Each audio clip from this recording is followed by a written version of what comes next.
Are you curious about what yoga looks like off the mat, or keen to hear how yogis all around the world live? This show will let you in on the secret that there's no such thing as a perfect yogi. Welcome to the Plant-Powered Yoga Podcast. Please welcome your host, yoga teacher, coffee lover, vegan, and known as the Plant-Powered Yogi, Jess Ivers.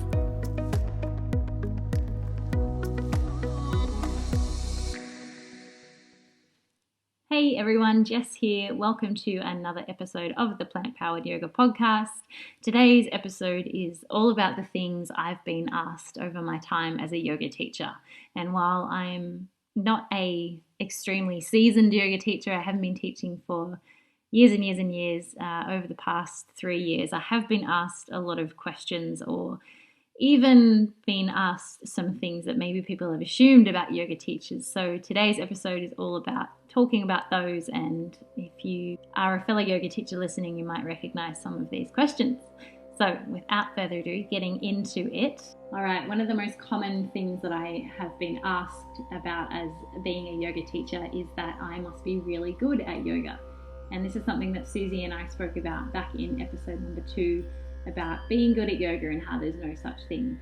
And as much as it is something that's hard to digest, there really is no such thing as being good at yoga. So if you're listening to this and worried about going to a yoga class and not being good enough, you should never ever walk into a yoga studio and feel judged or feel uncomfortable for that reason. So if you do, it might not be the right fit for you, but there really is no such thing as being good at yoga, and that is the hill I will die on. I will never ever change my opinion on that. That's something I know I'm really feeling quite strong about. And that more or less comes down to the approach of, if we're only good at the things that we would do, there'd be so many things in life that we wouldn't do. So please don't ever think that you have to be good at yoga just to practice it. And that's what I love so much about yoga, is that you can come into a room and everyone is at their own different levels and everyone has their own different abilities, and we don't really care. As a yoga teacher, we don't care if you're good at yoga, whether you're bad at yoga, whether you think you're good or bad at yoga. We're just really grateful that you came to the room and that you're here sharing this space with us, and we just feel really grateful about that. The next most common thing that I'm asked as a yoga teacher is that I must be really flexible. And again, something that was touched on in that chat with Susie, that being flexible doesn't equate to being a good yogi, or doesn't mean you're any better than anyone else. A lot of yoga teachers that I practice with, or that I know might have been former dancers or gymnasts earlier in their childhood or when they were a bit younger, and they've slowly transitioned into being a yoga student or a yoga teacher because of that. And yes, being more flexible in that regard, I guess, does help making the physical postures a lot easier. But as those who've studied yoga will understand, that there's 8 different limbs of yoga, and a physical asana practice is just one of those limbs. So being flexible, being able to touch your toes, being able to transform your body into a pretzel shape is just one aspect. And if you can do that, amazing. That's completely fine. No one's sitting here going, you shouldn't do that either. If you can do all those wonderful things with your body. But there's 7 different other arms of yoga that we practice, and that should be incorporated into our lives. So being good at one thing over the other doesn't really matter.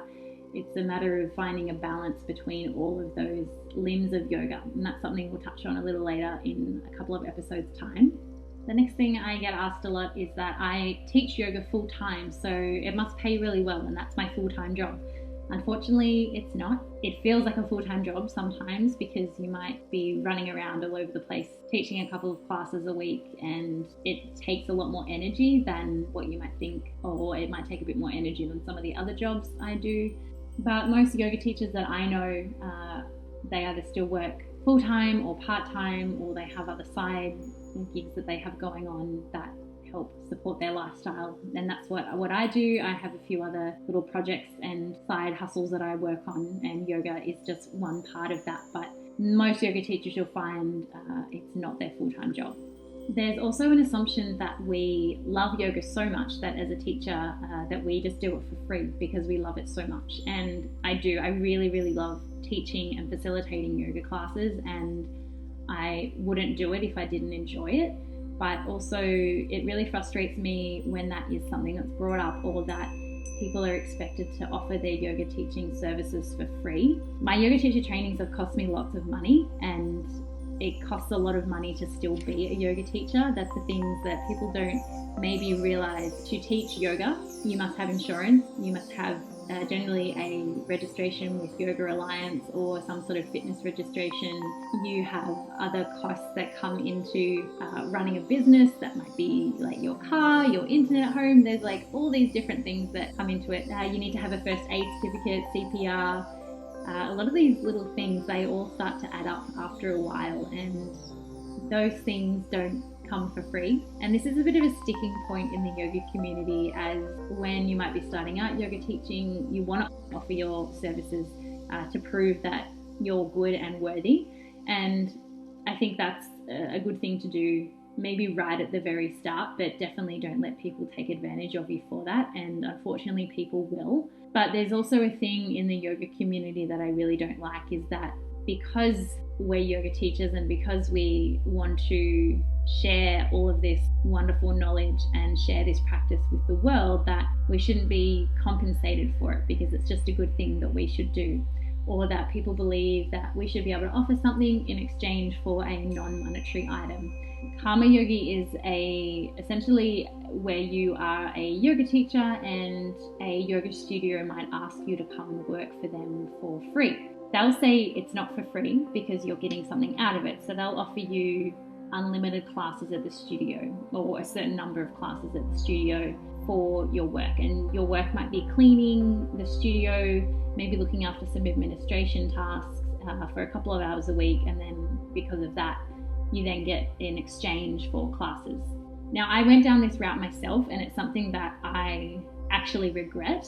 And it came to a point where the studio was convinced that they weren't asking me to work for free. And I was like, you are asking me to work for free. I'm not getting anything back for it. And unfortunately, when it comes to doing karma yogi tasks, like that's fine and all if that's a path you want to go down. But from my experience, it's a difficult place to go unless you've got the opportunity to be able to work for free somewhere and you don't have to worry about getting paid. Unfortunately, I wasn't in that position, and again, in hindsight, it was probably my fault for taking that role. But at the same time, fortunately, I can't go to my landlord and say, oh, well, I've just been working for good vibes this week and positive energy, so can you please take that instead of taking any money for my rent? So I think it's something that's probably going to come to a head sooner or later, and especially after what's gone on in the world, that people can't afford to be working for free anymore. And I've spoken a little bit about this topic, so it'll definitely be something I'll talk about later. But if you are a yoga teacher starting out, please be mindful about where you go and do any karma yogi tasks and what they're asking of you. Put something in place that you know further down the track you're going to get something out of it. Next assumption is that we practice every day. So as yoga teachers, we're up and about and we're practicing every day, and we're super calm all the time and serene, and we just float around on this beautiful yogi cloud, and all our chakras are aligned, and we just smell like incense and candles all day, and everything's wonderful.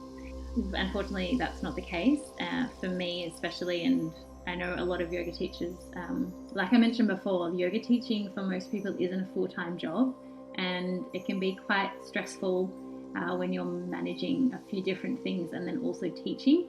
So it's knowing as well that sometimes we can get stressed and we aren't this perfect being, but I think it's important to remember that once I step into a classroom or step into a studio setting where I'm teaching, that is my moment to be professional as well. And I love when teachers are honest with their students. So if they have had a bit of a rough day or something has happened and they want to talk about it, then they're allowed to as well. But knowing that your teacher might have had a really stressful day, and sometimes we don't let it show. And I hope that most of the time I don't let it show in my classes. yeah, things aren't perfect all the time for most people, and so that's why sometimes we need to go to a yoga class as well. And following on from that is that there's an assumption that as a yoga teacher, I'm up at 5 o'clock every morning doing my breath and asana practice. I'm grounding myself. I'm listening to the earth wake up around me, and I use that and get on with my day. I'm not a morning person, and I'll just be completely honest about that. I don't like getting up early.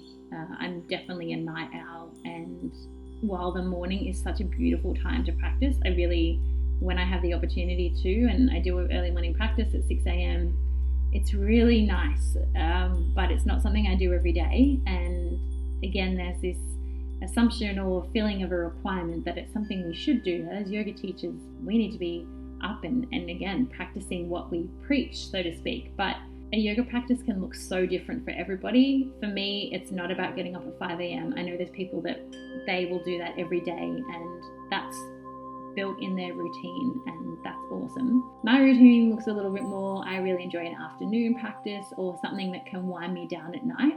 And as well, knowing that a yoga practice doesn't have to look like a physical asana practice. So going back to what I said earlier, how yoga can look different for a lot of people. Some days my yoga practice will be to be sitting down for 5 minutes, taking note of my breath and switching off my phone and being in silence with myself. And that's all it has to be that day. Or my yoga practice might be offering something to someone else, whether that's physically or mentally. It might be taking the time out of my day to be thinking of someone else or going out of my way to be doing something else for someone. It doesn't have to always be about jumping on a yoga mat and going through some sun salutations. Yoga can look very, very different on any given day for lots of different people. And the last assumption or maybe misunderstanding that comes with being a yoga teacher is that we are really popular and we teach hundreds of students and they all follow us around to all these different yoga studios and we're such a big deal. And that is completely false. The idea of having popular yoga teachers is something that really irks me. And sure, as yoga teachers, I'm sure that most of us enjoy being in front of people, and we're not going to lie about that. We like being at the front of the classroom and in giving your service to a bunch of people. But there's an expectation that you might be teaching somewhere and you might be teaching hundreds of students a week over a couple of classes, or that every class that you teach will be packed out. I can safely say that the most people I've ever had in one of my yoga classes was 13 people. 13. There's been times when I've come to teach yoga and no one has turned up. There have been times when I've taught yoga and one person has come. It's really depressing and quite disheartening, and you try not to take it personally, but there's definitely this vibe of, and I think this comes down to a lot of social media, that as yoga teachers we teach hundreds of people and we have an impact on so many people's lives every single day, and that we're such a big deal and that we can draw in this big crowd. And sure, there are teachers like that, and you'll see that at yoga studios around in major cities where classes will be hard to get into because of a certain teacher, because they have a certain popularity. And I've really enjoyed practicing with teachers like that, but knowing that, again, going back to that sometimes yoga teachers themselves can get a bit stressed out about things, that can be one of them. You might be really worried for a couple of weeks if you only have 2 or 3 people turning up to your class, that you're like, what's even the point anymore? Why am I doing this? But again, if it comes back to something that you love doing, then all of these things start to come together. So if you love doing it, it's something you can get paid for. It's something you can offer as a service to someone that they can't get anywhere else, and that they also enjoy doing it with you. And I think all that starts to come full circle. So finding all of these little different elements about yoga teaching and why you love doing it is really important. So that wraps up the assumptions that some people might have about what a day in the life of a yoga teacher looks like, and the challenges that we face and the positives that we face along the way. But all in all, you want to become a yoga teacher and you love yoga and you really want to offer that as a service to people. And I don't think there's anything wrong either with saying that you want to make money out of it. And that's a point I'd like to make clear, is that there's a few industries out there, anything related to wellness, or a lot in the vegan industry as well, is that you should never be getting money from it because it's a bad thing. You should just be doing it because you love it so much. But if you can find a way to balance both of those things by doing a job you love and also earning money for it, then you found the perfect combination. The line of do something that you love and you'll never work a day again in your life doesn't apply to yoga teaching. You'll work really, really hard, but if people take you seriously and you are good at your job, you will get rewarded for it, both monetary, so you can pay your bills, and you'll be rewarded for it in many, many different ways. So I hope that answers some questions. If you have any other questions about things about becoming a yoga teacher, I'd love to hear from you. Again, you can contact me through my website at plantpoweredyoga.com, and all the links to that will be in the show notes below. But thank you again for tuning in. Looking forward to chatting again next week. Enjoy getting back into some yoga studios and practicing this week if you can, and I'll see you next episode. Thanks again for listening to the Plant Powered Yoga podcast. For more information, visit plantpoweredyoga.com or visit the show notes below. I'd love it if you could rate, review, or even share this podcast with a friend. Thanks so much for helping create a kinder world, and see you next time.